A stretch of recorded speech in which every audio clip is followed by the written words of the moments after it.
En el bautizo del hijo de la compañera de universidad de mi marido, le oí decirle a ella, le daría al niño toda su herencia. Fingí no saber nada. Me marché en silencio y tomé una decisión que les haría pagar un alto precio. Bajo el deslumbrante resplandor de las arañas de cristal de un restaurante a orillas del Manzanares, las risas y las conversaciones se mezclaban con el tintineo de las copas, creando una ruidosa sinfonía. Yo estaba allí, sosteniendo una copa de vino tinto que se balanceaba, pero me sentía como una extraña en un mundo que no me pertenecía. Hoy era el bautizo del hijo de Ariadna, la antigua compañera de universidad a la que mi marido, Damián, siempre llamaba su alma gemela. Ariadna llevaba un vestido rojo vibrante, acunando a un bebé precioso mientras se movía entre las mesas como la verdadera anfitriona de la velada. Sonreía radiante. Su rostro reflejaba la plenitud de una mujer que acababa de cumplir con su vocación maternal. Y Damián, mi marido, caminaba a su lado, con la mirada fija en el niño con una devoción y un orgullo inusuales. Una luz de paternidad que, en 3 años de matrimonio, nunca le había visto. Me retiré a un rincón discreto cerca del balcón, intentando calmar mi respiración agitada. Los invitados de alrededor me lanzaban miradas fugaces antes de volverse para susurrar entre ellos. Quizás se preguntaban por qué la esposa del director general estaba sola, mientras su marido estaba ocupado atendiendo a la madre y al hijo de otra persona. Tomé un sorbo de vino. El amargor se extendió por mi lengua, pero no podía igualar la amargura que crecía en mi corazón. Aprovechando que la música se volvía más suave, Damián y Ariadna se acercaron aún más. Creían que yo estaba absorta mirando el río, o quizás pensaban que la distancia era suficiente para mantener sus secretos a salvo. Damián se inclinó para susurrarle algo al oído a Ariadna, lo que la hizo reír tontamente. Su mano se posó furtivamente en el brazo de él, un gesto íntimo que superaba los límites de una simple amistad. Y entonces empezaron a hablar en alemán. Vi a Damián sonreír con suficiencia, la misma sonrisa que solía poner cuando cerraba un gran contrato. Él pensaba que yo solo era una rata de biblioteca de las finanzas, una mujer aburrida que solo conocía los números y los informes. El único idioma extranjero que dominaba era el inglés comercial. Él creía que el alemán era su zona segura, el código secreto de ellos dos. La voz grave de Damián resonó. Cada palabra en alemán, nítida y precisa, era como un cuchillo afilado que se clavaba en mi corazón. No te preocupes. El niño es el heredero. Le dejaré todo el patrimonio de los Montenegro. Ariadna lo miró. Sus ojos brillaban con coquetería. Respondió con una voz melosa pero llena de cálculo. Más te vale. No dejes que esa estirada de tu mujer se entere. No quiero que mi hijo salga perdiendo. Damián se rió. Su mano dio una palmadita suave en la espalda del bebé. Su voz llena de cariño. ¿Cómo va a enterarse? Ella no es más que una máquina de hacer dinero andante. Espera a que el niño crezca un poco más y lo arreglaré todo. La copa en mi mano temblaba violentamente. Tuve que usar toda mi fuerza para sujetarla, para no estrellarla contra el suelo. Un escalofrío recorrió mi espalda y se extendió por mis extremidades, dejándome paralizada por un instante. Resulta que, a sus ojos, yo no era más que una herramienta, una simple máquina de hacer dinero. 3 años de matrimonio, de entrega mutua, en los que había dedicado todo mi esfuerzo, mi inteligencia y mis contactos para sacar a flote la empresa familiar desde el borde de la quiebra. Había sacrificado mi juventud, mis aficiones personales para ser una esposa ejemplar, una nuera perfecta. Incluso había estudiado alemán en secreto cada noche, cuando él ya dormía profundamente. Recordé las largas noches, sentada sola bajo la lámpara de mi escritorio, consultando diccionarios, escuchando cintas de conversaciones. Aprendí alemán porque quería ayudarle a traducir documentos técnicos de importación, quería compartir su carga de trabajo, quería darle una sorpresa en nuestro aniversario de bodas. Y ahora, ese mismo idioma se convertía en el medio por el cual escuchaba la sentencia de muerte de mi matrimonio. Los miré, 2 personas sumergidas en una falsa felicidad construida sobre el engaño. Damián seguía sonriendo. La sonrisa de la que una vez estuve perdidamente enamorada ahora me parecía retorcida y repugnante. Estaba planeando arrebatarme todo lo que yo había construido para ofrecérselo a su amante y a su hijo ilegítimo. Respiré hondo, tragándome las lágrimas que amenazaban con brotar. No, no debía llorar. Llorar ahora solo me haría parecer patética y débil ante ellos. Soy Elara, la directora financiera, la que controla el pulso vital de todo el grupo empresarial. No permitiré que nadie pisotee mi dignidad. La copa de vino estaba vacía, pero mi corazón rebosaba de planes y resentimiento. Esbocé una sonrisa tan fría que helaba la sangre.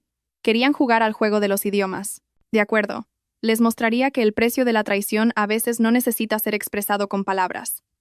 Dejé la copa vacía en la bandeja de un camarero que pasaba. El sonido del cristal contra el metal de la bandeja resonó, seco y definitivo, como la decisión que acababa de formarse en mi mente. El salón de fiestas seguía siendo un bullicio de actividad, con el sonido de los brindis y los deseos de 100 años de felicidad.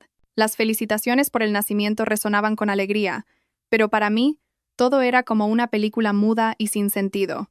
No me giré para mirar a Damián y Ariadna ni una vez más. Su presencia en ese momento solo ensuciaba mi vista. Salí rápidamente del restaurante. El viento nocturno que soplaba desde el río traía una brisa fresca, pero no podía disipar el calor abrasador de la ira contenida en mi pecho. Fui directamente al aparcamiento. Abrí la puerta y me metí en mi coche. El interior del coche estaba oscuro y silencioso, en completo contraste con el falso bullicio de dentro.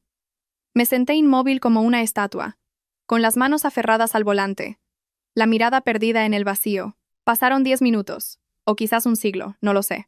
Solo sé que en esos 10 minutos, mi corazón había sufrido una cirugía a corazón abierto sin anestesia, un dolor insoportable seguido de un entumecimiento total. Saqué mi teléfono. La pantalla se iluminó, mostrando la foto de fondo que nos habíamos tomado Damián y yo en nuestro viaje a San Sebastián el año pasado. En la foto, él sonreía radiante, con el brazo rodeando mi cintura con cariño.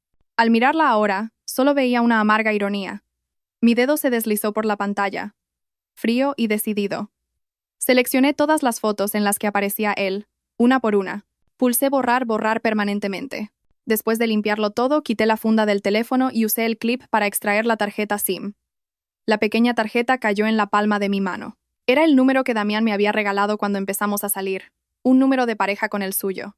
La miré una última vez, y luego, con 2 dedos, partí por la mitad el frágil plástico. Un pequeño clic resonó, poniendo fin a toda comunicación, a todo vínculo con el pasado. Pero no me limitaba a marcharme. Soy una directora financiera. Gestiono el riesgo para todo un grupo empresarial, y también sé cómo gestionar el riesgo para mi propia vida. Cogí el teléfono de repuesto de la guantera y marqué un número familiar que me sabía de memoria. Al otro lado, respondieron tras 2 tonos. La voz grave y serena de Fabián, director de la sucursal bancaria, sonó. Diga, Elara, ¿qué pasa para que me llames a estas horas? Respiré hondo. Mi voz se volvió cortante y profesional, desprovista de cualquier emoción personal. Fabián, necesito que me hagas un favor urgente. Activa la cláusula de riesgo de nivel 1 para la cuenta de titularidad conjunta mía y de Damián. Sospecho que hay indicios de desvío ilegal de activos. Fabián dudó un momento, probablemente sorprendido por mi repentina petición. Elara, ¿estás segura? Si activamos esta cláusula, todos los activos serán congelados. Ni siquiera tú podrás sacar dinero. Además, para esto se necesita una orden de pago. Le interrumpí, con voz firme. Ya he firmado la orden y se la envié a tu secretaria la semana pasada. Revisa tu correo electrónico. Quiero que se congele inmediatamente. Cuanto antes mejor. La confianza es buena, pero el control del riesgo es eterno. ¿Recuerdas esa frase mía? Al otro lado de la línea hubo un silencio de unos segundos. Luego se escuchó el tecleo de un teclado. Fabián suspiró. De acuerdo. Por los años de amistad que tenemos, lo haré ahora mismo. Pero Elara, sea lo que sea, tómalo con calma. Gracias, Fabián. Colgué. Una leve sonrisa se dibujó en mis labios. Damián, ¿quieres usar mi dinero para mantener a tu amante? ¿Para construir un imperio para tu hijo? ¿Ni en tus sueños? Arranqué el coche y salí lentamente del aparcamiento. Cerca de la salida, la luz amarillenta de una farola iluminaba la figura delgada de una mujer de mediana edad que barría la basura con esmero. Llevaba un viejo uniforme de trabajo naranja. Su aspecto era el de una persona trabajadora y sufrida. Detuve el coche y bajé la ventanilla. Señora, la llamé en voz baja. La mujer levantó la cabeza, su rostro curtido por el sol, y el viento mostró sorpresa al ver a una mujer elegante llamándola. Se acercó con timidez. Señora, ¿me llama a mí? Cogí el teléfono móvil, el último modelo caro que Damián me había regalado por mi cumpleaños. El teléfono lleno de sus mensajes engañosos. Se lo pasé por la ventanilla. Esto es para usted, ya no lo uso. La mujer de la limpieza abrió los ojos como platos y agitó las manos. Oh, no. Esto es muy caro. No me atrevo a aceptarlo. Señora, ¿se le ha olvidado o algo? Sonreí la sonrisa más aliviada de toda la noche. No, quería tirarlo, pero sería un desperdicio. Tómelo, véndalo o úselo, como si estuviera tirando la basura de mi vida. Le puse el teléfono en la mano. Sin esperar a que reaccionara, pisé el acelerador. El coche se perdió en la noche.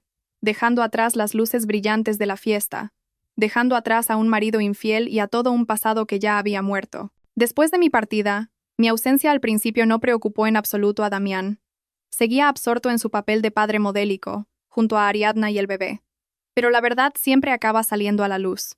La inquietud comenzó a filtrarse cuando me llamó para pedirme la llave de repuesto del coche, pero solo recibió los largos pitidos de la centralita. Damián empezó a buscarme desesperadamente entre la multitud, no por preocupación por mi seguridad, sino por miedo a perder la fachada que protegía su honor frente a sus socios. Un socio de negocios, probablemente afectado por el alcohol, le dio una palmada en el hombro a Damián y dijo en voz alta: «¿Dónde está tu mujer?».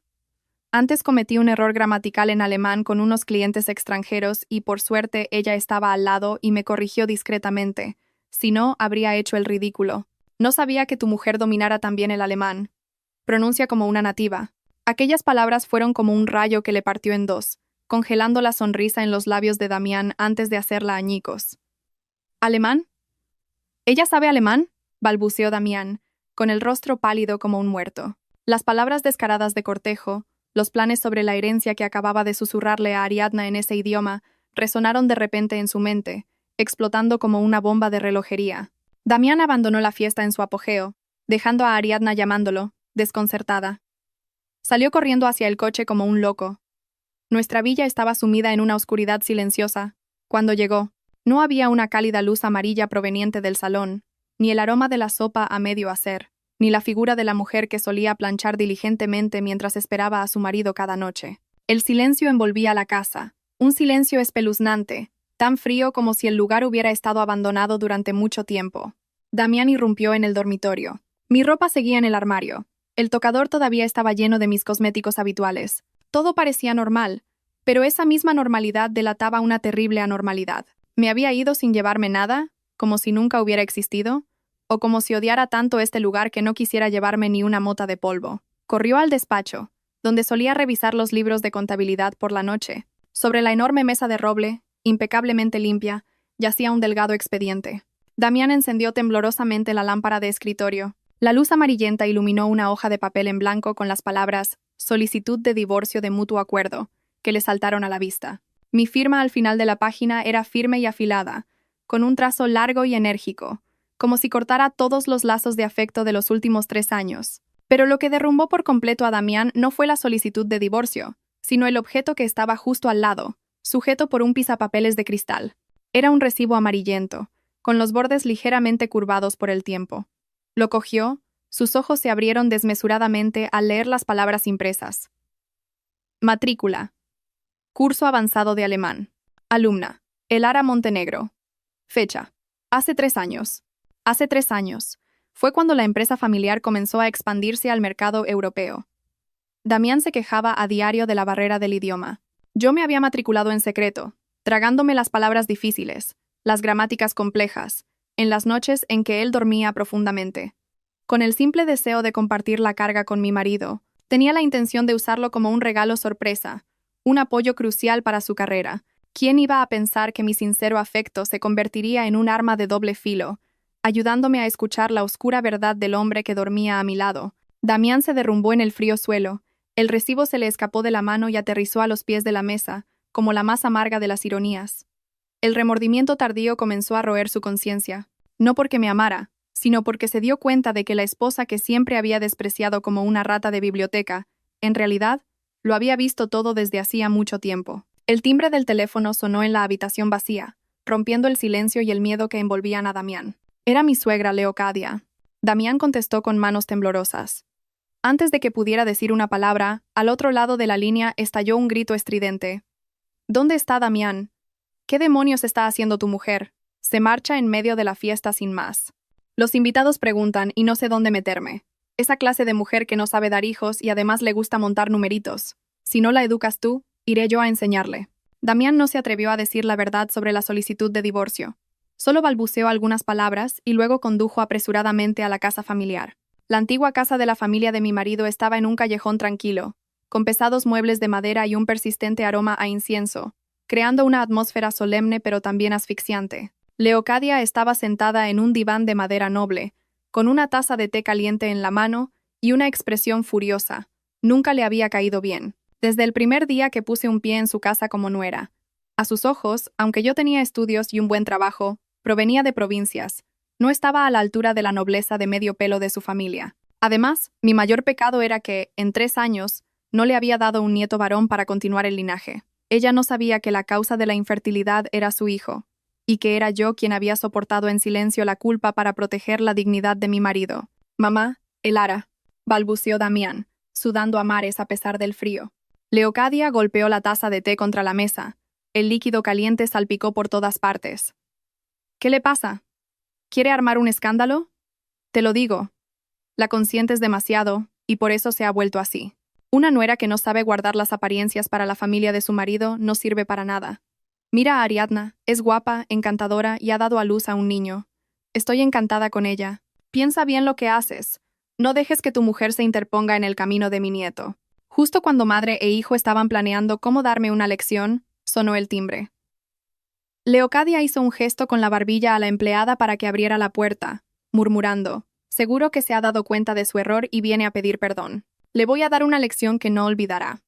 La obligaré a arrodillarse ante los antepasados para que la perdonen». Pero quien entró no fui yo, con la actitud sumisa que ella esperaba. Era un hombre de mediana edad, con un impecable traje negro, un maletín de cuero en la mano y una expresión seria y profesional. Era el abogado Silas, mi representante legal. «Buenas tardes, señora Leocadia. Buenas tardes, señor Damián».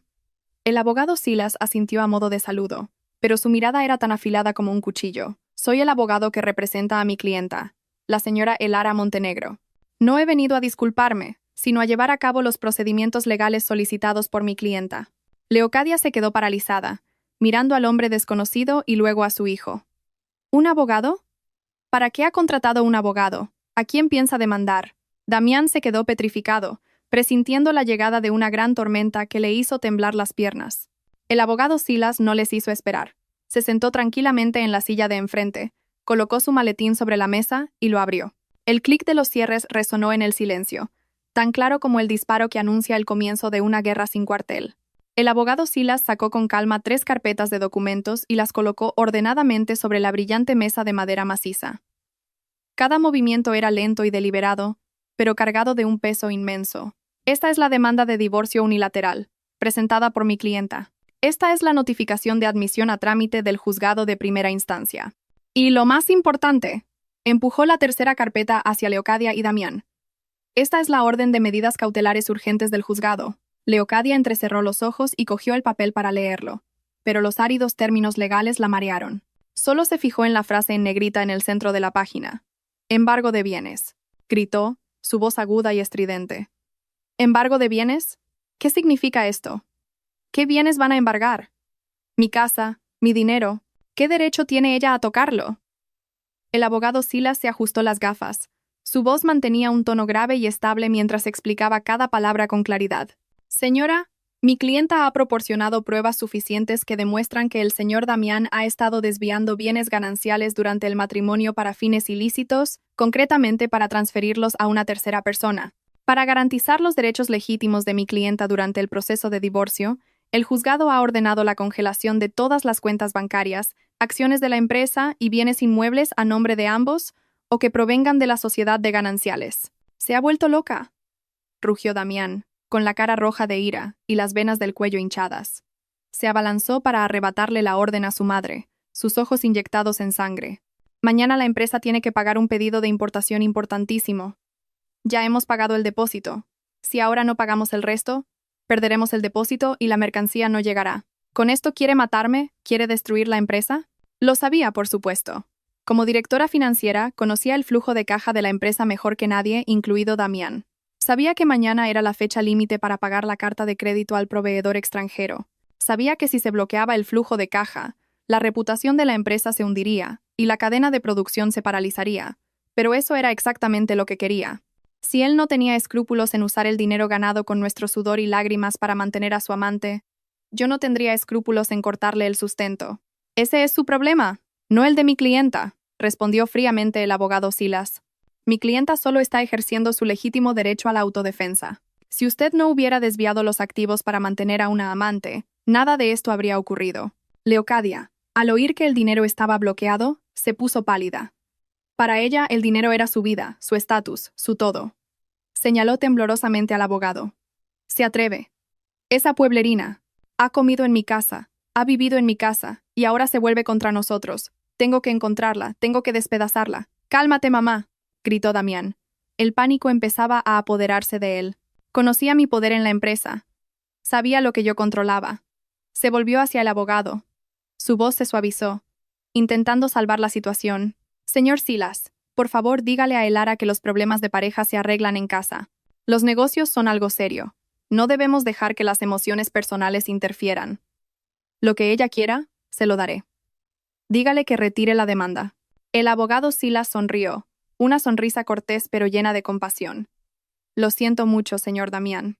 Mi clienta dice que cuando se pierde la confianza, cualquier acuerdo es inútil. No necesita que usted le dé nada, solo quiere recuperar lo que es suyo. Y quiere que vea esto. El abogado Silas abrió su maletín y sacó otra carpeta gruesa, de tapas negras, que parecía un libro de la muerte. Pasó las páginas y las colocó frente a madre e hijo. No eran documentos legales áridos, sino una lista detallada, minuciosa, hasta el último céntimo, cada fecha, cada concepto de transferencia. Esta es la lista de gastos irregulares del señor Damián durante los últimos 3 años, recopilada por mi clienta a partir de los informes financieros y los extractos bancarios. El abogado Silas comenzó a leer, su voz monótona como una máquina. 15 de abril. Transferencia de 300.000 euros al concesionario de coches. Concepto. Compra de un Mercedes C300. Titular del vehículo. Ariadna Pérez. Leocadia se quedó boquiabierta. La cifra de 300.000 euros la dejó atónita. Ella seguía conduciendo un coche viejo, y su hijo le compraba un coche de lujo a su amante. 20 de junio. Transferencia de 1.200.000 euros. Pago de un apartamento de lujo en el barrio de Salamanca. Titular del contrato. Ariadna Pérez. 10 de octubre. Retirada de efectivo de 50.000 euros. Compra de joyas de diamantes en Suárez. Ariadna. 1 de noviembre. Transferencia de 2 millones de euros a un fondo de inversión. Beneficiaria. Ariadna Pérez. Cada cifra leída era como un martillazo en la cabeza de Leocadia. Cogió la lista temblando, sus ojos fijos en las interminables hileras de números. Era una mujer codiciosa, que valoraba el dinero por encima de todo. Había consentido la infidelidad de su hijo porque quería un nieto varón, pensando que solo costaría un poco de dinero para mantenerla. Nunca imaginó que su obediente hijo entregaría toda la fortuna familiar, desangrando el patrimonio para mantener a una extraña. Dios mío, 3,5 millones. En total, más de 3,5 millones de euros, murmuró Leocadia, su voz rota por la pérdida. Estás loco, Damián. ¿Todo el dinero ganado con el sudor de la familia se lo has dado a esa zorra? Pensaba que solo era una aventura pasajera. Damián bajó la cabeza, sin atreverse a mirar a su madre a los ojos. Había pensado que actuaba con discreción, usando cuentas secundarias y empresas fantasma para transferir el dinero, creyendo que yo nunca me enteraría. Se le olvidó quién era yo. El abogado Silas miró a Damián. Su mirada afilada parecía atravesar su alma. Señor Damián, ¿ha olvidado quién es su esposa? Ella es una de las mejores controladoras de riesgos. Controla el pulso financiero de su empresa. Cada movimiento que usted hace, cada céntimo que transfiere, y para qué, ella lo sabe todo. No hablaba, no porque no lo supiera, sino porque estaba esperando a hoy, a que este tumor reventara, para extirparlo de una vez por todas. Mi clienta me ha dicho, continuó el abogado Silas bajando la voz y enfatizando cada palabra, que una vez lo consideró su marido, y por eso usó sus habilidades para proteger sus activos. Pero cuando usted la consideró una extraña, esas mismas habilidades se convirtieron en el arma más afilada para recuperar la justicia. Este libro es solo la punta del iceberg. Podía imaginar el rostro de Damián en ese momento, gris como la ceniza. No solo temía perder el dinero, sino que temía mi inteligencia y mi profundidad. La esposa que él había considerado dócil y sumisa resultó ser la persona más peligrosa cuando se la acorralaba. Cuando las cifras de las decenas de millones regalados a la amante salieron a la luz, el ambiente en la solemne casa familiar se volvió tan opresivo como una tumba. Damián se sentó aturdido. El sudor le corría a mares, empapando la camisa de marca que yo le había planchado meticulosamente esa misma mañana. El abogado Silas no se detuvo ahí. Pasó lentamente a la última página del expediente, donde había una pequeña nota adhesiva amarilla. La empujó hacia Damián, su voz grave pero con un peso inmenso. Este es el último mensaje de mi clienta. Dice que lea atentamente esta nota antes de decidir si firma o no la demanda de divorcio. Damián cogió el papel temblando. Sus ojos inyectados en sangre leyeron cada palabra. El contenido era breve pero suficiente para hacerle temblar las piernas. Las irregularidades fiscales en los contratos de importación y la emisión de facturas falsas para desviar fondos de la empresa durante los últimos 3 años. Por consideración al matrimonio. De momento no lo he adjuntado a la denuncia. Damián dejó caer el papel sobre la mesa de madera. El sonido del papel contra la madera fue seco y espeluznante. Se desplomó en la silla, su cuerpo flácido como un montón de barro. Se dio cuenta de que yo no solo controlaba su dinero, sino también su libertad y su reputación. Si ese oscuro expediente llegaba a las autoridades, el precio que pagaría no sería solo la bancarrota, sino años de cárcel en una fría celda. Durante los últimos 3 años como directora financiera, había hecho la vista gorda a sus dudosos gastos de representación, pensando que eran las reglas del juego en los negocios. Pero también fui lo suficientemente prudente como para guardar todas las pruebas, por si algún día el barco se hundía. Nunca pensé en usarlas para hacerle daño, pero cuando él me empujó, sin piedad al abismo, me vi obligada a convertir esas pruebas en mi último escudo protector. ¿Qué te pasa, hijo?, preguntó Leocadia alarmada al ver el rostro pálido de su hijo. ¿Qué ha escrito ahí para que tengas tanto miedo? ¿Te está amenazando? Deja que la llame y la ponga en su sitio. Intentó coger el teléfono de la mesa, pero Damián la detuvo, su voz rota, como el gemido de un animal herido. No llames, mamá. Si llamas, iré a la cárcel. Me tiene cogido, tiene toda la contabilidad B de la empresa, mamá. Al oír las palabras ir a la cárcel, Leocadia sintió como si le hubieran quitado todos los huesos. Se tambaleó, manoteando en el aire antes de caer sobre el diván. Una subida de tensión le enrojeció la cara y su respiración se volvió pesada y dificultosa. Había pasado toda su vida planeando, ahorrando cada céntimo, siempre orgullosa de su brillante hijo director. Ahora, oía que su hijo podría acabar en la cárcel, todo por un capricho con una amante. Damián gritó a la empleada, aterrorizado. El sonido de pasos apresurados, gritos pidiendo una ambulancia, llenaron la tranquila calle de caos. El abogado Silas recogió tranquilamente sus papeles y los guardó en el maletín. Se levantó, se ajustó la chaqueta y dijo antes de irse: «Esperaré su respuesta mañana por la mañana. Espero que tome una decisión sabia para salvar el poco honor que le queda». A la mañana siguiente, la sede de la empresa familiar de Damián estaba sumida en un caos sin precedentes. A las 7 de la mañana, el vestíbulo ya estaba abarrotado. No eran clientes para firmar contratos, sino representantes de proveedores y pequeños accionistas que exigían ver al director general. La noticia de que las cuentas de la empresa habían sido congeladas se había extendido como un incendio forestal, quemando la poca confianza que quedaba entre los socios. Damián apareció con un aspecto lamentable que no podía ocultar, a pesar de llevar un traje caro. Tenía los ojos hundidos y oscuros, la barba sin afeitar y una mirada evasiva y ansiosa. En cuanto lo vieron, la multitud se abalanzó sobre él. Los gritos y las preguntas resonaron. «Señor Damián, ¿por qué el banco ha bloqueado la transferencia de dinero? Nuestra mercancía lleva 3 días en el puerto. Si el dinero no llega, no soltaremos la mercancía. Explíquese. ¿La empresa está a punto de quebrar?» Damián intentó gritar para calmarlos. El sudor le perlaba la frente. «Por favor, cálmense. Es solo un problema técnico del banco. La jefa de contabilidad lo está solucionando. El dinero llegará esta tarde. Lo garantizo con mi honor». «¿Cuánto vale su honor?», gritó un hombre de mediana edad. «Hemos oído que su mujer ha congelado los activos. Aún no ha resuelto sus problemas familiares y quiere resolverlos del mundo». Justo cuando la sala de reuniones era un caos, la pesada puerta de roble se abrió de golpe. Una corriente de aire frío pero autoritaria entró, silenciando a todos. El sonido rítmico y firme de unos tacones sobre el mármol resonó, como el martillo del destino. Entré yo. Hoy no llevaba los suaves y sumisos vestidos de oficina de siempre. Había elegido un traje de chaqueta gris marengo, de corte impecable, que se ajustaba a mi esbelta figura pero desprendía un aire de frialdad y agudeza. Mi largo pelo, normalmente suelto, estaba recogido en un moño alto y pulcro, revelando un rostro cuidadosamente maquillado que ocultaba el cansancio. Caminé con la cabeza alta. Mi mirada barrió la multitud caótica sin detenerse en nadie, ni siquiera en Damián. Damián me vio. Un destello de esperanza brilló en sus ojos, que rápidamente se tornó en ira. Pensó que venía a armar un escándalo, a hacer una escena de celos o a suplicarle que volviera, como cualquier otra mujer débil. Se abalanzó sobre mí, intentando usar su habitual autoridad patriarcal para someterme.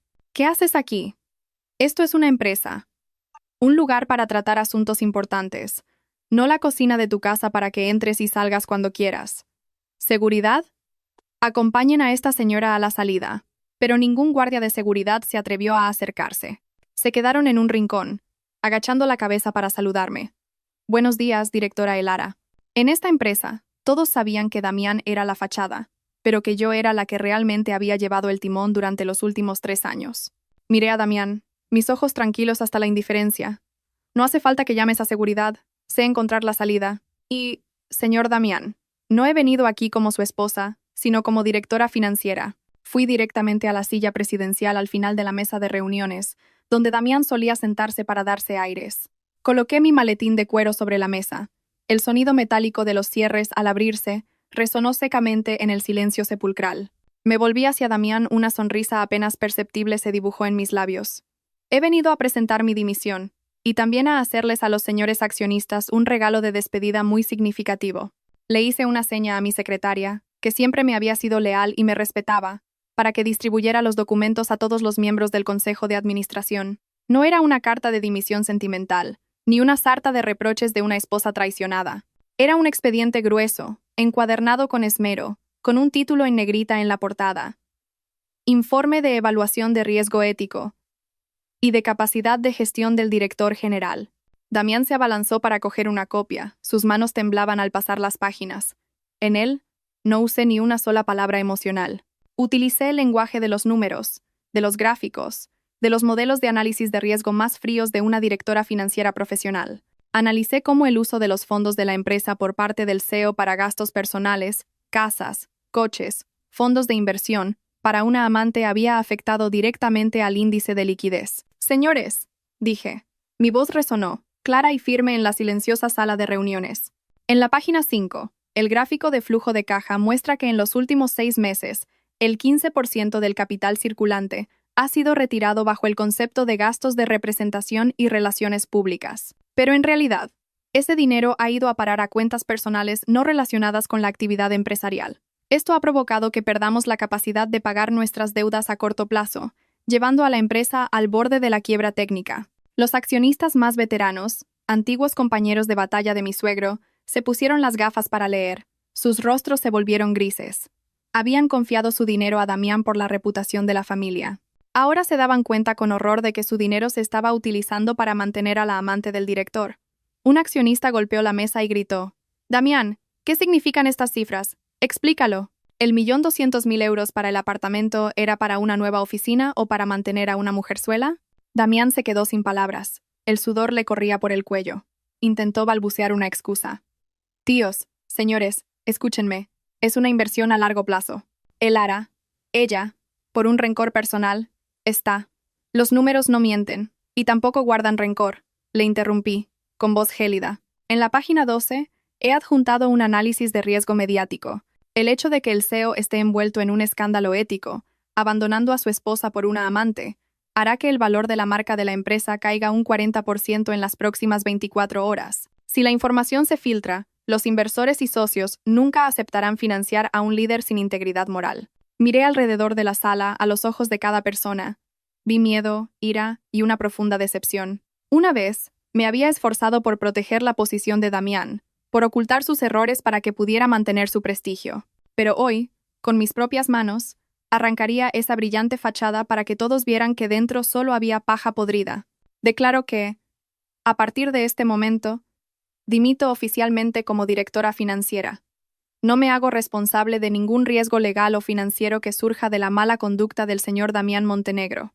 Cerré el expediente. El sonido del cierre fue como el martillo de un juez dictando sentencia, poniendo fin a mi papel en esta familia y empresa llenas de mentiras. Me di la vuelta y me marché, sin el menor atisbo de arrepentimiento. Detrás de mí, la sala de reuniones se convirtió en una olla a presión, estallando en discusiones y gritos. Damián gritó mi nombre desesperado. «Elara, quédate, no te vayas. Si te vas, ¿quién va a solucionar este desastre?»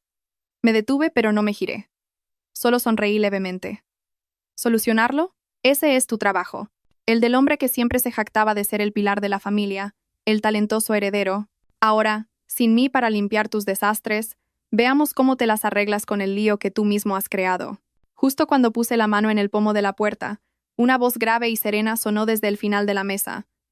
Señora Elara, un momento, por favor. Me giré. Era el señor Cifuentes.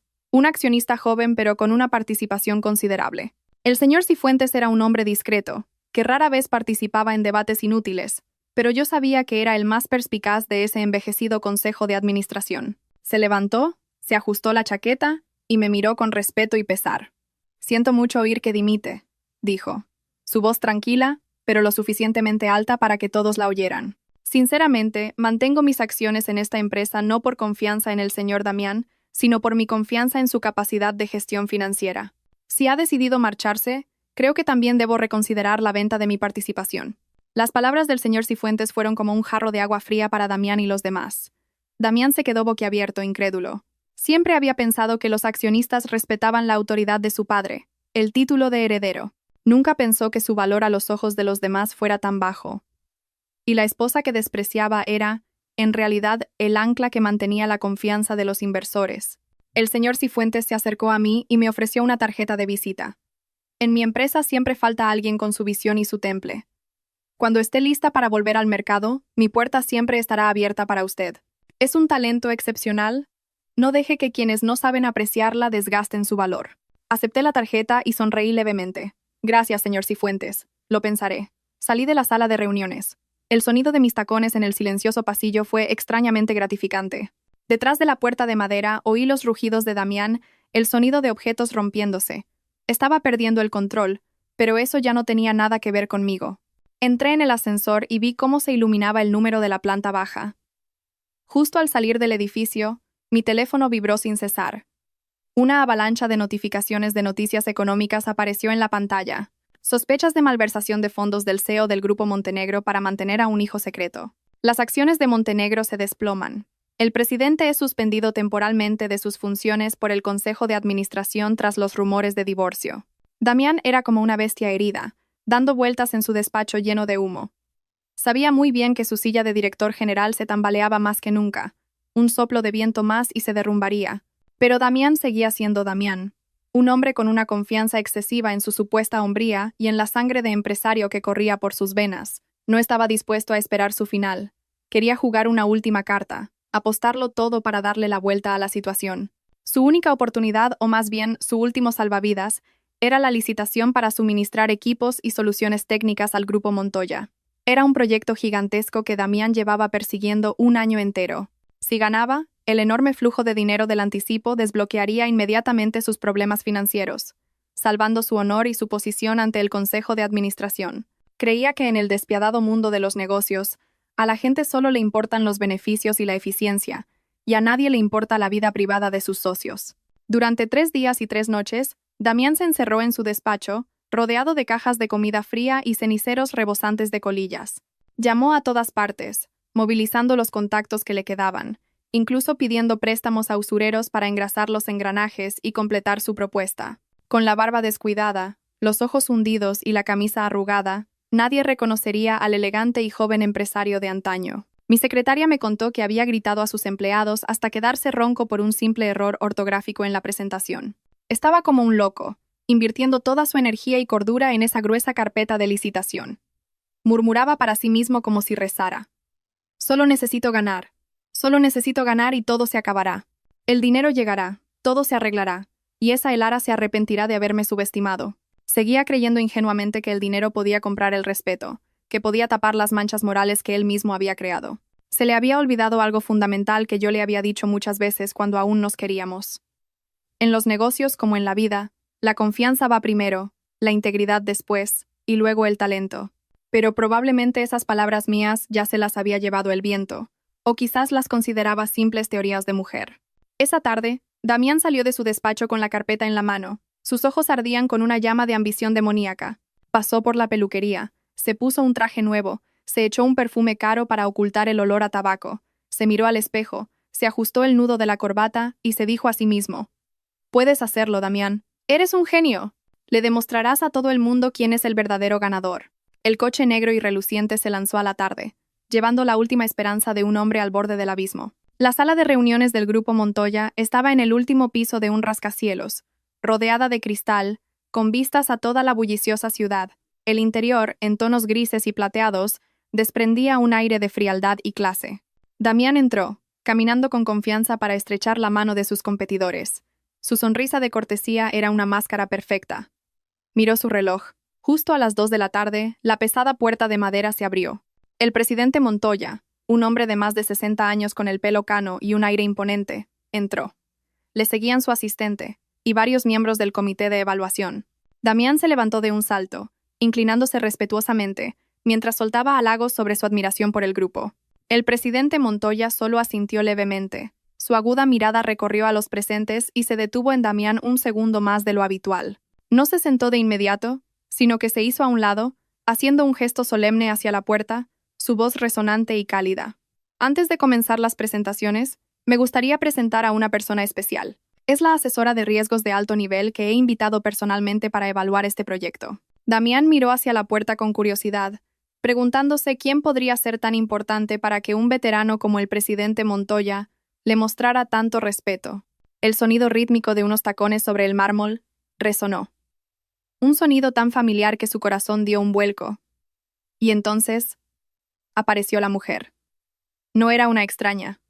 Era yo, Elara. Llevaba un impecable traje de chaqueta blanco, que realzaba mi esbelta pero poderosa figura. Mi pelo negro estaba recogido en un moño elegante, mi rostro apenas maquillado pero irradiando el aura de una mujer de negocios. Entré, mi mirada tranquila pasó por encima de Damián como si fuera un extraño, sin odio, sin tristeza, solo la frialdad del trabajo. Damián se quedó petrificado. La sonrisa se congeló en sus labios y se deformó. Se frotó los ojos, pensando que estaba alucinando por el estrés. Su mujer, la mujer que él pensaba que solo servía para la cocina, y los aburridos números de la contabilidad, ¿cómo podía estar aquí como asesora de alto nivel de uno de los grupos más importantes? Hola a todos, soy Elara. Sonreí y asentí a los presentes antes de sentarme con calma en la silla a la derecha del presidente Montoya, el lugar reservado para la voz más importante de la reunión. El presidente Montoya me dio una palmadita en el hombro y se dirigió a los demás, pero su mirada estaba fija en Damián. Quizás no lo sepan, pero el año pasado fue la señora Elara quien me advirtió discretamente y me ayudó a evitar una estafa monumental de 100 millones de euros de un socio fantasma. Le debo un gran favor, y, lo que es más importante, confío plenamente en su criterio para juzgar a las personas y evaluar los riesgos. Damián intentó mantener la compostura, respiró hondo y forzó una sonrisa. Presidente Montoya, qué sorpresa encontrar a mi mujer aquí. Pero, señor presidente, los asuntos familiares son privados. Creo que en los negocios debemos ser justos y objetivos. La propuesta de mi empresa. No le dejé terminar. Levanté mi mano con un gesto elegante pero firme, interrumpiéndolo. Abrí la carpeta que tenía delante, saqué una hoja con un gráfico de un rojo intenso y la deslicé hacia el centro de la mesa. Mi gesto fue suave, pero en el silencio de la sala tuvo el peso de una sentencia de muerte. Señor Damián, aquí no hay ninguna mujer suya, dije. Mi voz sonó clara pero gélida. Estoy aquí como asesora de riesgos independiente. Y el primer principio de la gestión de riesgos es que los números no mienten. Señalé el gráfico y continué, mirándolo directamente a los ojos. Según el último informe de evaluación de solvencia financiera, el índice de confianza personal del director de la empresa, usted, se encuentra en valores negativos. El flujo de caja de las operaciones comerciales sufre un déficit grave debido a gastos indebidos, y los activos de garantía están en medio de una disputa legal y embargados por el juzgado. Con un perfil de riesgo tan alto, adjudicarle este proyecto a su empresa no sería una inversión, sino un suicidio. Damián se quedó pálido como la cera. Sus manos se aferraban al borde de la mesa para no caerse. Balbuceó, intentando salvar un último resquicio de dignidad. Esto es una venganza personal. Está usando su trabajo para vengarse de mí. Presidente Montoya, mire, me está difamando.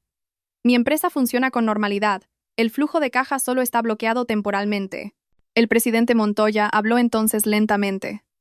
Su voz grave llevaba la autoridad de alguien que ha navegado por innumerables tormentas en el mundo de los negocios. Señor Damián, llevo toda mi vida en los negocios. Lo que más valoro no son los beneficios, sino la confianza. Un hombre que es capaz de traicionar a la mujer con la que ha compartido cama y vida, ¿qué garantía me da de que será leal a un socio comercial? Hizo una pausa. Su mirada hacia Damián estaba llena de decepción y desdén. La integridad del líder es el mejor escudo para una empresa. Usted ha roto ese escudo con sus propias manos. Puede retirarse. La frase puede retirarse, dicha con suavidad pero con crueldad, cerró todas las puertas de esperanza para Damián. 2 guardias de seguridad se acercaron para invitarlo a salir.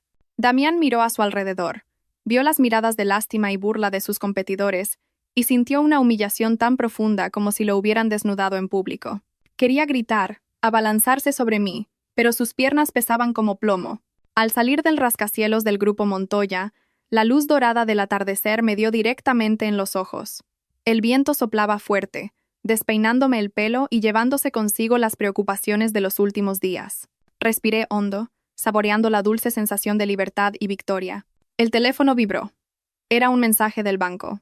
Una gran suma de dinero acababa de ser transferida a mi cuenta, los honorarios por mi consultoría con el señor Montoya, más una generosa bonificación. Miré la larga fila de números y sonreí. Era el primer dinero limpio que ganaba desde que salí de la sombra de Damián. Era el fruto de mi propio intelecto y valentía.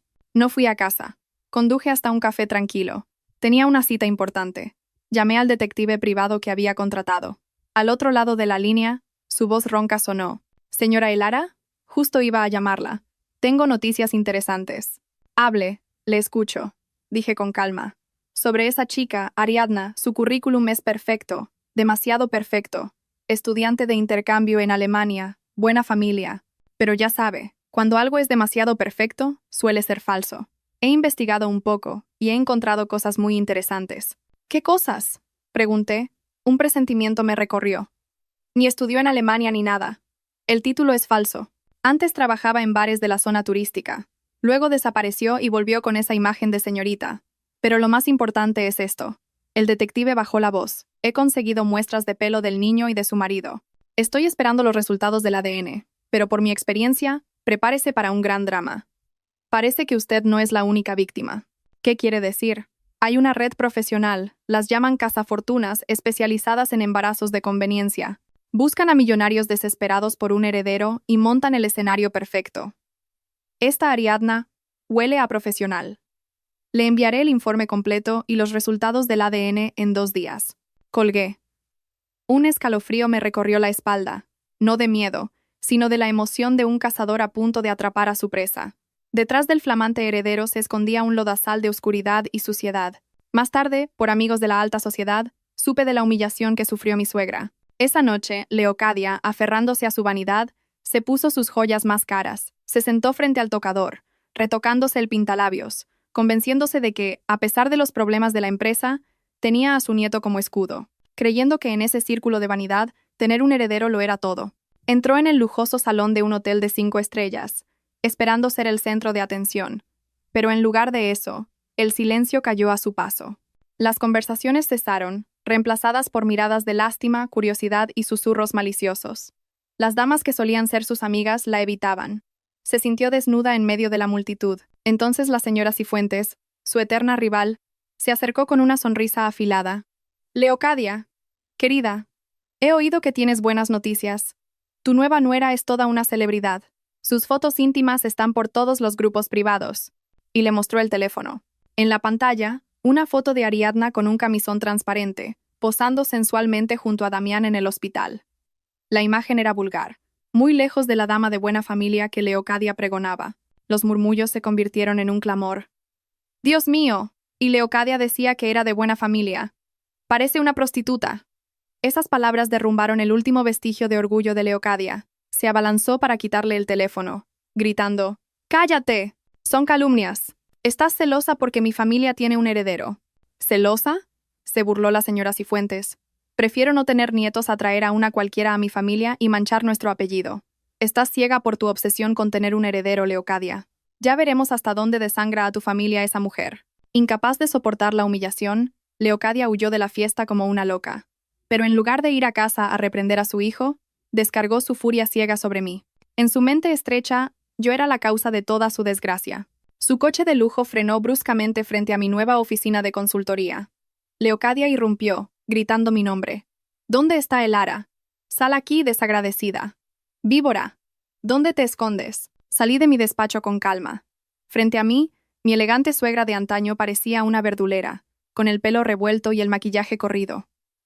Se abalanzó sobre mí, apuntándome con el dedo. «Muy bien hecho. Has hecho que tu marido pierda el proyecto y ahora publicas fotos para difamar a mi familia. Quieres arruinarnos. Mis empleados me miraron con preocupación. Les hice un gesto para que no intervinieran. Me enfrenté a ella, con la espalda recta y la mirada fría. Ella se rió con desdén. ¿Estás celosa, verdad? Como eres estéril y no puedes tener hijos, tienes envidia de Ariadna. Ella sí pudo darle un hijo a Damián. Una mujer seca como tú merece ser abandonada. La palabra estéril fue la gota que colmó el vaso. Durante 3 años, había soportado sus insultos. Había bebido incontables brebajes amargos para proteger la falsa masculinidad de su hijo, pero que se atreviera a usar mi dolor para humillarme delante de mis empleados era demasiado. Me acerqué a ella, mirándola a los ojos. ¿Quién dice que es estéril? Abra bien los ojos y vea quién tiene la culpa en su familia. Fui a mi escritorio, saqué un viejo análisis médico plastificado y se lo lancé sobre la mesa. Este es el resultado del espermograma de su hijo de hace 3 años. Tasa de espermatozoides anormales del 90%. Posibilidad de concepción natural casi nula. El médico lo dejó bien claro. ¿Sabe leer? ¿O prefiere ser ciega para echarme toda la culpa a mí? Leocadia se quedó helada. Cogió el papel con manos temblorosas. Podía no entender los términos médicos, pero la conclusión del médico era inequívoca. Balbuceó. No. No puede ser. Damián es tan sano. Sano. Me reí amargamente. Fueron usted y su hijo quienes me suplicaron que guardara el secreto. Fue usted quien me obligó a tomar medicinas en su lugar, a rezar en todos los templos para ocultar su impotencia. Por lealtad matrimonial, soporté la humillación de ser llamada la mujer estéril. ¿Y ahora se atreve a insultarme aquí? La oficina quedó en silencio. Todas las miradas se dirigieron a Leocadia, ya no con curiosidad, sino con absoluto desprecio. Retrocedió, sin poder articular palabra. La cruda verdad no solo me reivindicaba, sino que era una bofetada a su fe ciega en su noble linaje. Intentó decir algo, negar la realidad, pero su garganta se cerró. Me acerqué y le susurré con frialdad. ¿Por su vanidad? ¿Por su estatus de pacotilla? Ha destruido la vida de otra mujer. Me obligó a sufrir mientras su propio hijo era el infértil. Ahora recoge lo que ha sembrado. Es la justicia divina. Leocadia me miró, y por primera vez, vi miedo en sus ojos. Se dio cuenta de que la nuera dócil y sumisa había muerto. Frente a ella había una mujer que había superado el dolor, con un corazón de piedra, dispuesta a arrasar con cualquiera que se atreviera a pisotearla. Se levantó a trompicones, pero sus piernas flaquearon y volvió a caer. Mis empleados se apartaron de ella con asco. Le dije a seguridad. Acompañen a la señora a la salida. Esto es una oficina, no un mercado. Si sigue causando problemas, llamen a la policía. 2 guardias la levantaron como si fuera un saco de basura. Ya no tenía fuerzas para resistirse. La arrastraron fuera. La imagen de la orgullosa dama, que había entrado con prepotencia, siendo expulsada como una mendiga, era verdaderamente patética. Finalmente, el sobre que esperaba llegó. Lo abrí con calma. En la última página, el sello rojo del laboratorio y la conclusión en negrita. No existe relación de parentesco. Me eché a reír, un sonido agridulce en la habitación silenciosa. Así que era verdad. Mi instinto de mujer, mi cálculo como gestora de riesgos, nunca fallaron. Damián había tirado por la borda a su esposa, su carrera, su honor y el de su familia, solo para criar al hijo de otro. El detective me había enviado un mensaje. ¿Ha visto los resultados? Le he añadido un regalo en el expediente. Lea bien el historial de la amante. Este culebrón se pone cada vez mejor. Revisé el informe. La verdad sobre Ariadna era escalofriante. No era una chica descarriada. Era una pieza clave en una red de cazafortunas y embarazos de conveniencia. Mujeres jóvenes y hermosas entrenadas para cazar millonarios desesperados por un heredero. Y Damián, con su debilidad por las mujeres y la presión de su madre, había sido la presa perfecta. Lo más impactante fue la identidad del padre biológico. El informe incluía fotos de Ariadna con un hombre musculoso y tatuado, un entrenador personal llamado Gael. Gael era el hombre que Ariadna le había presentado a Damián como su primo del pueblo que trabajaba de chofer. El niño era de ellos dos, una herramienta para extorsionar a Damián. Los extractos bancarios de Ariadna lo confirmaban. Cada vez que Damián le transfería dinero, 5 minutos después, el dinero iba a parar a la cuenta de Gael con conceptos como «para mi amorcito» o «leche para el cachorrito». Damián, el gran empresario, había sido engañado por un par de delincuentes de poca monta. Estaba pagando para criar al hijo y mantener a la mujer de otro hombre. Su estupidez merecía el precio que estaba pagando. Hice 3 copias del informe, una para mí, otra para Leocadia, y la última para Damián, enviada por mensajería urgente a la dirección del apartamento de Ariadna, donde él se alojaba ahora. Menos de 2 horas después, la puerta de mi oficina se abrió de golpe. Damián irrumpió, desaliñado, envejecido. Cayó de rodillas ante mi escritorio. Elara, te lo ruego. Haré lo que quieras. Me equivoqué, 1000 veces me equivoqué. Pero, por favor, el niño es inocente. Tiene solo un mes. ¿Cómo puedes congelar todo? ¿Dejarlo sin nada? Lo miré. Mi corazón era un témpano de hielo. Aún usaba al niño como escudo. Continuó llorando. Tú también eres mujer. Algún día serás madre. Ponte en mi lugar. ¿Cómo puedes ver a un niño pasar hambre? Si me odias, descárgalo conmigo, no con el pequeño. Su hipocresía me daba náuseas. Usaba la moralidad para chantajearme emocionalmente. Pero mi conciencia había sido asesinada por él hacía mucho tiempo. Abrí un cajón, saqué el informe original y se lo arrojé sobre la mesa. Antes de hacerte el padre abnegado, vete a casa y pregunta quién es el verdadero padre de ese niño. Damián me miró confundido. ¿Qué dices? ¿Quién es su padre? Le señalé el informe. Ábrelo. Es mi último regalo para ti, para que despiertes de tu sueño de familia feliz. Míralo bien, especialmente la página con los resultados del ADN. Con manos temblorosas, Damián leyó la conclusión. No existe relación de parentesco. Su cuerpo se convulsionó. ¡No! ¡No puede ser! ¡Es falso! Lo has falsificado para hacerme daño. Me odias y por eso inventas esta locura para separarme de mi hijo. Quería creer que yo era la villana antes que aceptar que él era el mayor idiota del mundo. Sigue leyendo, le dije con una crueldad helada. Mira las páginas siguientes, y luego dime quién miente. Damián pasó las páginas, viendo los extractos bancarios, el dinero fluyendo de su cuenta a la de Ariadna y de ahí a la de Gael. Y la foto final, la prueba definitiva. Ariadna y Gael, abrazados, con el bebé en brazos. ¡Ah! Gritó Damián, un aullido animal de dolor y traición. Destrozó los papeles. Su mundo se vino abajo. No era un hombre poderoso manteniendo a una amante. Era una vaca lechera a la que habían ordeñado hasta la última gota. Había traicionado a la mujer que lo había apoyado para mantener a la familia de otro. ¡Malditos! ¡Os voy a matar! ¡Os voy a matar!, rugió, su rostro desfigurado por el dolor y el odio. Cuando Damián derribó la puerta del apartamento, Ariadna estaba en el dormitorio, haciendo las maletas con sus bolsos de diseño, preparándose para huir con su amante. Al ver a Damián, transformado en un demonio, intentó seguir actuando. Damián, cariño, ¿qué haces aquí a estas horas? Pero Damián, sin mediar palabra, la agarró del pelo y la arrastró al salón. Una bofetada brutal la tiró al sofá. ¡Zorra! Me has engañado. ¿Te atreves a darme el hijo de otro?, gritó, lanzándole los papeles a la cara. Al ver las pruebas, Ariadna supo que la farsa había terminado. Su miedo se convirtió en descaro. Sí, te engañé. ¿Y qué? Mírate, eres un estúpido y un prepotente. Si no fuera por tu dinero, ¿quién querría a un impotente que vive a las faldas de su madre? He usado tu dinero para criar a mi hijo y mantener a mi hombre. Es el precio de tu estupidez. Damián se quedó sin aliento. La dulce amante de ayer era ahora una víbora. Se abalanzaron el uno sobre el otro, destrozando el lujoso salón. Justo en ese momento, Leocadia irrumpió. Ella también había recibido el informe y había corrido hasta allí, esperando que todo fuera un malentendido. Pero la escena que encontró la destrozó. Vio a su hijo, ensangrentado, peleando con la mujer que ella consideraba su nuera ideal.